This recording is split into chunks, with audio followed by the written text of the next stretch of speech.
সকলোকে মহান ত্ৰাণকৰ্তা প্ৰভু যীশু খ্ৰীষ্টৰ নামত জয় মাসি প্ৰিয়সকল আমি আছো ইলেকশ্যনৰ সময়ত আৰু এই সময়ত এই বতৰত আমি দেখা পাওঁ বহুতো চেঞ্জেস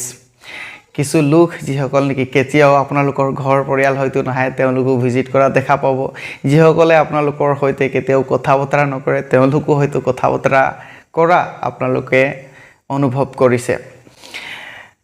তো আজিৰ এই ভিডিঅ'ত আমি কথা পাতিম এজ এ বিশ্বাসী হিচাপে আমাৰ কি দায়িত্ব আছে আমাৰ চৰকাৰৰ প্ৰতি আমাৰ গভৰ্ণমেণ্টৰ প্ৰতি বা যি ভোটদান কৰা হয় আমাৰ দায়িত্ব কি আছে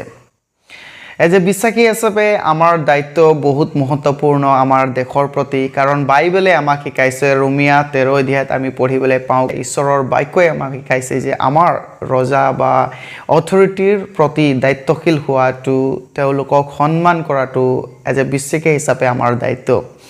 আৰু ইমানতে সীমিত নহয় আমি যদি প্ৰথম তিমথী 2 অধ্যায় 1 পৰা 4 পদ পঢ়ো ঈশ্বৰৰ বাক্যই আমাক শিকাইছে যে যিসকল আমাৰ অথৰিটিত আমি যাৰ অধীনত আছো যিসকল শাসনকৰ্তা ৰজাসকলৰ কাৰণে প্ৰাৰ্থনা কৰা কাৰণ তেওঁলোকে যি দায়িত্ব বহন কৰে সিদ্ধান্ত লয় দেশখনক চলোৱাৰ প্ৰতি দেশখনক উন্নতি কৰাৰ পথত যিসকল ডিসিশন ল'ব লগা সকলোত আমাৰ প্ৰাৰ্থনা বহুত মহত্বপূৰ্ণ হয়তো বহুত সময়ত যে বিশ্বাসী হিচাপে আমি ইমান ইম্পৰ্টেন্স নিদিব পাৰো কিন্তু এই সকলত আমাৰ দায়িত্ব খুবেই মহত্বপূৰ্ণ এতিয়া যি কথা মেইনলি কথা পাতিবলৈ বিচাৰি আছো হেতু হৈছে ইলেকশ্যনৰ বতৰত বহুতৰ হয়তো কনফিউজন হৈ আছে যে আমাৰ হয়তো পাষ্টৰে কৈছে বা কোনোবা আহি কিনে কৈছে আমি এই নিৰ্বাচনৰ সময়ত এওঁলোকক আমি বাচিব লাগে এওঁলোকক আমি উঠাব লাগে কিন্তু আমি ঈশ্বৰৰ সতি সন্তান স্বৰূপে কেনেকৈ কি ডিসিশন লোৱা প্ৰয়োজন বা যদি আমাৰ সিদ্ধান্ত ৰং হৈ যায় আমি তাৰ প্ৰতিফল কি হ'ব পাৰে এই সকলো আজি অলপ সময় আমি আলোচনা কৰিম প্ৰথমে আমি চাম ঈশ্বৰ সভৰেন গড হয় তেওঁ সাৰ্বভৌম ঈশ্বৰ হয় তেওঁৰ নিয়ন্ত্ৰণতে সকলো হয় তাৰ মানে এয়া নহয় যে আমাৰ যি ফ্ৰী উইল দিয়া হৈছে আমাক যি ইচ্ছা দিয়া হৈছে তাক আমি এক্সাৰসাইজ নকৰো ঈশ্বৰে আমাক এই ফ্ৰী উইল এক্সাৰসাইজ কৰিবৰ কাৰণে দিছে আৰু হেয়েহে আমি ভাল চুজ কৰাটো আমাৰ বেষ্ট চুজ কৰাটো আমাৰ এক বহুত ডাঙৰ দায়িত্ব কাৰণ এয়া আমাৰ ওপৰতে নিৰ্ভৰ কৰে আমি কোন পথত যাব বিচাৰো যেতিয়া আমি হোসেয়া 8 অধ্যায় 4 পদ পঢ়ো ইয়াত কৈছে মোৰ নিৰ্দেশ নোলোৱাকৈ ইজৰাইলীয়া সকলে ৰজাসকলক নিযুক্ত কৰিলে মই নজনাকৈ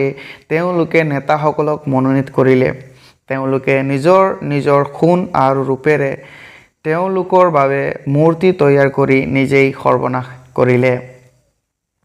এতিয়া এই শাস্ত্ৰাংশৰ পৰা বহুত ক্লিয়াৰ হৈছে যে ইজৰাইলৰ লোকসকলে নিজৰ ময়মত কৰি কিছুমান ৰজা পাতি লৈছিল তাৰ মানে নিজৰ ইচ্ছা কৰি প্ৰাৰ্থনাত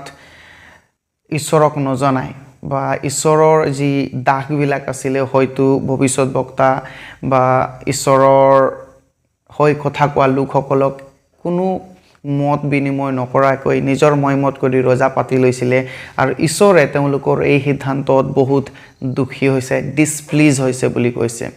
আৰু ইমানেই নহয় আমি যেতিয়া উপদেশ 28 অধ্যায় 12 পদ পঢ়ো কৈছে যেতিয়া দুষ্ট লোকে শাসনত আহি যায়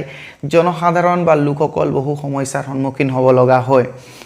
ইয়াৰ মানে হৈছে যে বহুতো কথা হয়তো এই শাসনকৰ্তাৰ ওপৰত নিৰ্ভৰ কৰে যাৰ পৰা নেকি হয়তো প্ৰজাসকলৰ কষ্ট হ'ব পাৰে সমস্যাৰ সন্মুখীন হ'ব পাৰে এই শাস্ত্ৰাংশত কৈছে ন্যায় কাৰ্য কৰা লোক যেতিয়া জয়ী হয় তেতিয়া তাত মহা গৌৰৱ হয় কিন্তু যেতিয়া দুষ্ট লোকে উন্নতি কৰে তেতিয়া লোকসকলে নিজকে লুকুৱাই থাকে There is great splendor when righteous ones rejoice but a man is searched for when wicked ones arises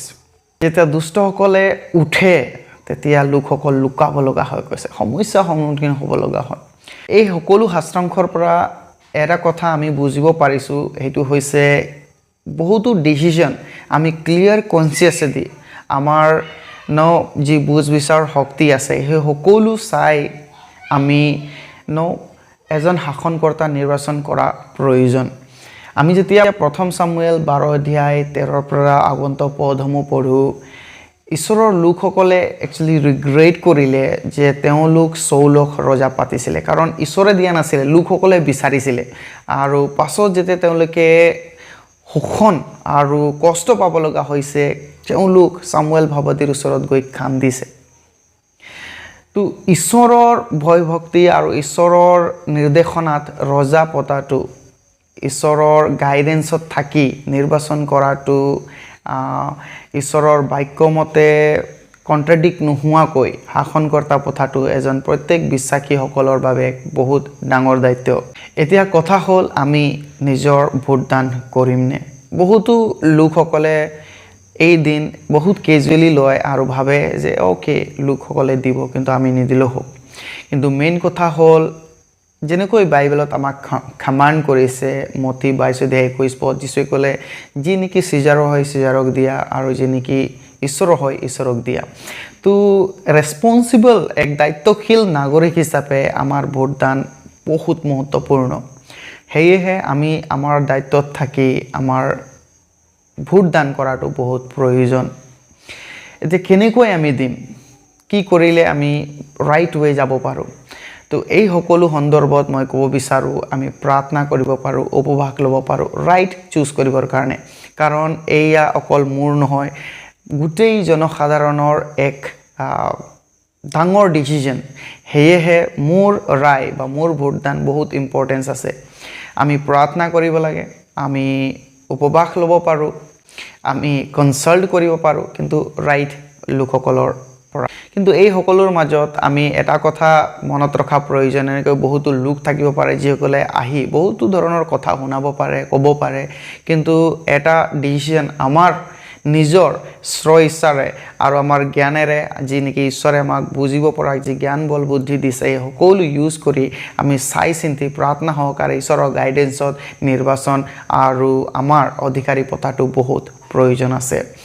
মই বিশ্বাস কৰিছোঁ এই বাৰ্তা আপোনালোকৰ কাৰণে এক আশীৰ্বাদৰ কাৰণ হৈছে। আহক যি আগন্তুক যি ইলেকশ্যন, তাৰ কাৰণে আমি প্ৰাৰ্থনা কৰিম ৰাইট গভৰ্ণমেণ্ট হ'বৰ কাৰণে, আৰু দেশত শান্তিৰ কাৰণে, আৰু ফ্ৰী এণ্ড ফেয়াৰ ইলেকশ্যন হ'বৰ কাৰণে, কোনো ধৰণৰ কাজিয়া বা হুলস্থুলীয়া পৰিৱেশ নোহোৱাকৈ যেন আমি আমাৰ দেশ উন্নতিৰ পথত লৈ যাব পাৰোঁ, ভাল গভৰ্ণমেণ্ট হ'ব পাৰে, তাৰ কাৰণে আমি সকলোৱে প্ৰতিদিনে এই বিষয়ৰ কাৰণে প্ৰাৰ্থনা কৰা প্ৰয়োজন। ঈশ্বৰে সকলোকে আশীৰ্বাদ কৰক। Praise the lord.